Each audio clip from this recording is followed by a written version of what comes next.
Hello everybody. In this video I'm going to show you how to set up your AdWords account. So just go to Google and do a Google search for AdWords, and links will pop up right at the top where you can select an AdWords setup. So just select one and you should come to a screen that looks like this one here.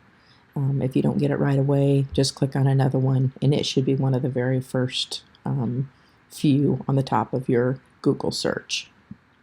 So you will just click that green Start Now button, and that will take you to this page here where you can sign in if you already have an account, or you can create an account here towards the bottom left. It says Create Account.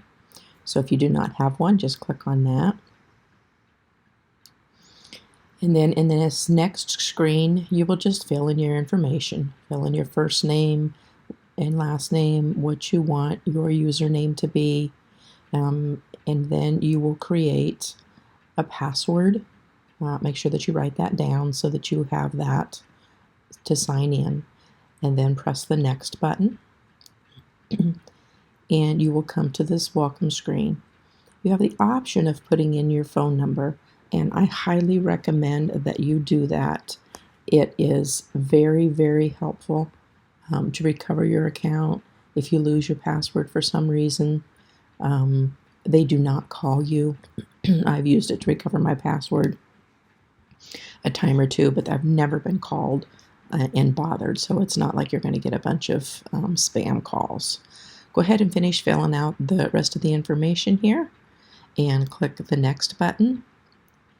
There you will have this screen pop up, and you need to agree to the privacy and terms. So once you agree to the privacy and terms, you're basically set up, and this screen pops up, which gives you the option then now to actually log in.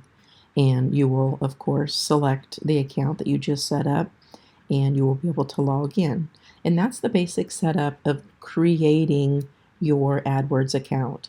And then we'll get into creating ads in another video. So if you have any struggles, just rewatch the video or reach out to me. Thank you.